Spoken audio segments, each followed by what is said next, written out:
Hello and welcome to today's episode of Dr. Simone's Mindspace. Today live from beautiful sunny Zurich, late summer eve. Today with Agi, just after a swim in the lake. She is getting ready for a very exciting adventure, and I think I will let her introduce herself and share what she is about to do very, very soon. So welcome and thank you for taking your time to share your very inspiring story of a strong woman going up a very unique mountain. Yeah. Hey everyone. My name is Aggie. Some of you might already know me from previous podcasts where I talk about my injury and stuff. Today I want to share with you my story with regards to going to Kenya. I'm flying to Nairobi tomorrow actually to climb a mountain in Kenya, and most of the people who think about mountaineering in Africa right away think about Kilimanjaro, but I'm not going. Me too, actually. Yeah. However, I'm not going up Kilimanjaro, I'm going up Mount Kenya.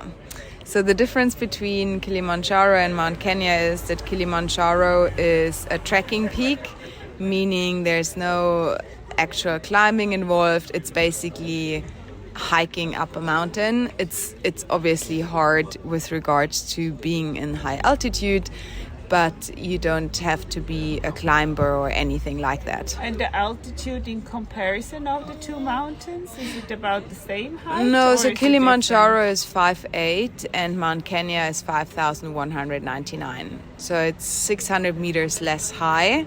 Yeah. But a lot more difficult. Yeah, that's like when we talk about things at times, it's not so much about the altitude only. Yeah. It's also about how do you get up there, right? Yeah, I mean, it's the best comparison with like here in Switzerland. The highest is the Dufourspitze. No one talks about it. Everyone talks about the Matterhorn, even though it's not even the highest mountain in Switzerland, but it's, I think, more difficult than Dufourspitze. Or it's a more iconic.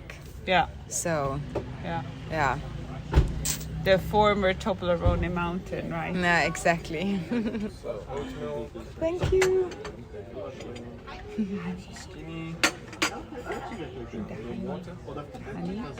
Honey.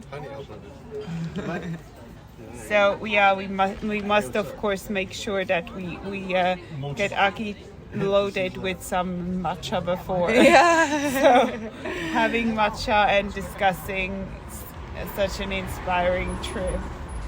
Yeah, so I just wanted to give a quick background information how I even came up with climbing Batyan Peak. So just quickly, Mount Kenya has 3 peaks. One of them is Point Lenana, where most of the people go to, which is also a trekking peak and is just below 5,000. Then the second peak is Nilian, which is 5,100. And then the third peak and the highest peak of Mount Kenya is called Batyan, and that's 5,199 meters. And the original plan was to actually trail run up to Point Lenana. But then that idea kind of got canned. And I was already in contact with a mountain guide from Kenya who I met through Kenya Mountain Club.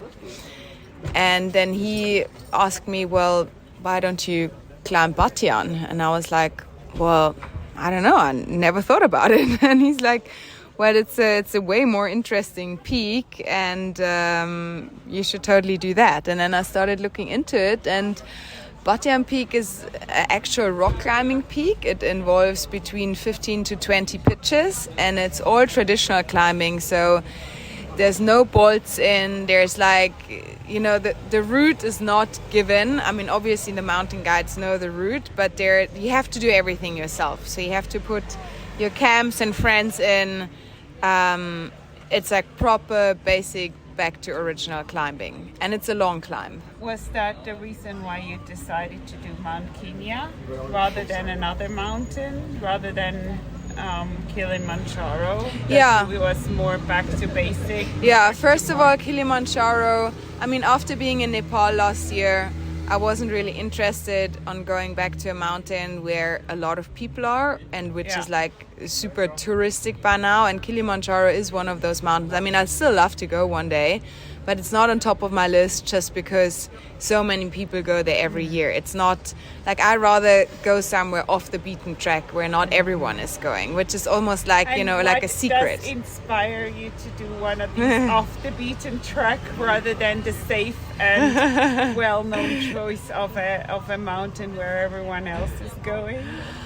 Well, because being on the safe side just kind of gets boring. Like exploring the unusual. Boring, even though it's like a 5,000 something meters above sea level mountain is already adventurous. But yeah, sure. I get it. I just like doing things off the beaten track and unusual things that not everyone goes to, and explore new things, and also pushing my own limits. Like, I think this is probably going to be one of the hardest things that I've done so far. It will definitely be way more difficult than what I did in Nepal. And also for rock climbing, I've done like a few multi-pitch climbs, but nothing like that. Like, this is between 15 to 20 peaks. Apparently the climb itself is like between 6 to 7 hours. So that's hardcore. Like, apparently on summit day, you're out there for like 15 hours. So this is like long, and one wouldn't think so, but it actually gets really cold up there. It's like sometimes it gets down to like -5. It can snow at the peak, even though you're in Kenya. It can get super cold when hiking in Hong Kong too. Yeah, exactly. It's like tropical areas. Yeah. With altitude is something to really consider, of course. But that is what kind of like draws me to that mountain, because it's so unusual and unexpected. Again, like everyone that has told now, oh, I'm going to Kenya next week or now this week, I was like, oh, cool, are you going on safari? And I'm like, no, I'm going climbing. And everyone, oh, you're going to Kilimanjaro? And I'm like, no, I'm actually climbing Batian. And everyone's like, what? Huh? What? How? What? That in Kenya? Really? Like no one even knows about it, I think, which makes it even more interesting to me. Of course. Yeah. And you mentioned that you found a guide. And how do you trust this person to guide you up to such a place? Well, as I said, I contacted the Kenya Mountain Club, and he replied to me. And then I obviously had his name, and then I Googled him, did some research, and found his Instagram profile and saw that he's an amazing climber. Like, if you watch videos of this guy, his name is Peter, if you watch him climbing, it's just, it's so elegant and fast. It's like, if you watch Kipchoge running, you know, he runs so fast, but it looks so effortless. Yeah. That's the way how Peter climbs. It's see. He's like a spider. So I was like, okay, if I do this mountain, there's only one person I'm going to do it with, and that's him. So yeah, I'm set up for success. You've been in touch with him and planned the route and everything now together. Yeah, I mean the route. So during this season, you summit via the North Face route. Yeah. So the route is kind of like given. But yeah, we did pretty much the planning together, but he's obviously taking care of the logistics there. What my point here was, because we're actually summiting very fast, so I'll arrive in Nairobi on Wednesday, and then we're going to Nanyuki on Friday. And from there, we're going to Camp 1, which is on 3,300. It's called Camp Old Moses. And then on Saturday, we will trek to Shipton's Camp, which is 4,200. And then on Sunday, if everything goes right, we will already summit. So we're going super fast up to 5,200. How does that feel about altitude adjustment? Yeah, so I was a little bit worried about that. And then I thought, well, how can I prepare myself for that? And luckily in Switzerland, we've got a lot of mountains that are over 3,000. So this last weekend, I went on Saturday, I went up to 3,000, then down to 2,600, slept there. And then on Sunday, yesterday, I went up to 3,300 and then came back down. And then the weekend, yesterday I went to yesterday I went to Chima da Flix. It's close to Davos. Mm-hmm. Yeah. It's also it's a really cool peak. And then the weekend before I went to Fluela Schwarzhorn, which is 3,100. So I was like, okay, like the climbing part, I'm not sure if I'm actually gonna make it, but let me at least like train my altitude, so at least I don't have to worry about like having a headache or something. Right. Yeah, so I'm perfectly acclimatized. It's amazing. And how is the sort of preparation in terms of technique? Did you go and practice a lot of indoors hiking as well before? Yeah, so when I was in Cape Town in May, I did a lot of indoor rock climbing with friends of mine. I did like a proper course also on lead climbing, even though I'm still far away from being able to lead climb, but just like got a lot of hours in the rock climbing gym in. And my plan is also when I land on Wednesday, I'm actually going to rock climb with a friend in Nairobi. I actually haven't met him, but he climbed Batian Peak a few weeks ago also with Peter, and I saw it on his Instagram, and then I contacted him and he was like, hey, you should go climbing before you go on the mountain. I'm like, well, I don't know anyone in Nairobi, and then he offered himself, and I was like, okay, well, if you don't have anything to do on Wednesday evening, let's go climb. So and how do you feel when you I mean, climbing is such a specific thing to do when it comes to your muscles. I always feel like as soon as doing something like that, your hands get really sore because they are not used to from a daily basis. My hands don't get too sore, but I definitely always feel it in my underarms and arms because they eventually tire out. So that is something that I definitely have to train more. Underarms, right? Yeah, that's the weakest part. And that's if you look at climbers, they've got very strong underarms. Yeah. You kind of need that. Yeah. And did you ever fall from a wall? Actually, well, I fell back in the day when I did the bouldering and I hurt my knee. That's when I originally fell. But then I actually fell a few weeks ago. I was rock climbing with my mountain guide here in Switzerland. And I was actually lead climbing. Yeah, I was lead climbing. And yeah, I slipped and fell. Didn't hurt myself badly, just a bad scratch, but it's like part of the game. But it was kind of like good because it took away the fear of falling. Because it is part of the game. You kind of like have to... And it all went so quick, like I didn't even think about it, and I was obviously shaken afterwards, but I was like, okay, cool, now I can tick that off. That's done now. So, but that's not going to happen on Batian. It's not going to. You'll be much more focused and hopefully in a state of flow.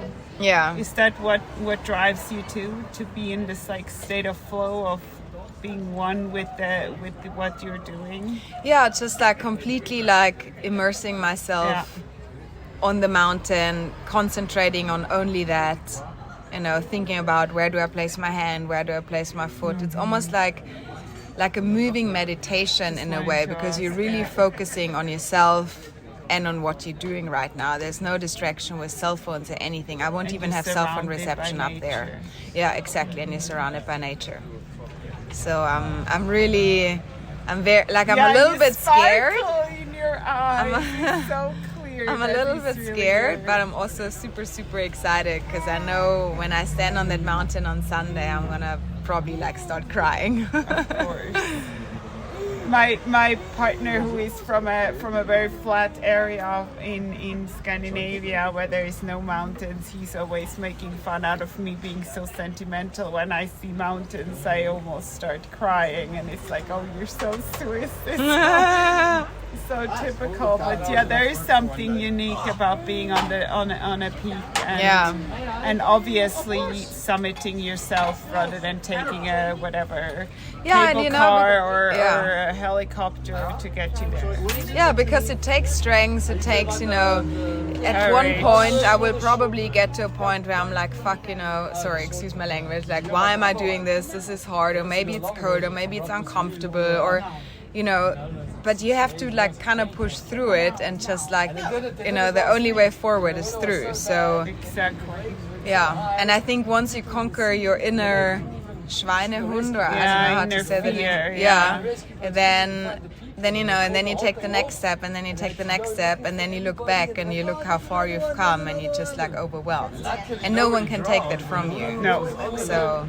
And this is, I think, what I really like about you is that when one sees you, you would not necessarily think, oh, she's just been up on a mountain peak. You can navigate so many waters, and I think the trend. You're able to use the strength of being on a peak, or preparing yourself for one, with other areas. This transition that you can do with using the strength in other areas is very inspiring to see. Yeah, I think also like I try to get a lot of running in, because endurance is very important as well, because it is a long day. It's not like, you're hiking up for 2 hours and you're done. It's like 15 hours, and you have to be 15 hours of full concentration. Right. So, a lot of endurance is also super important.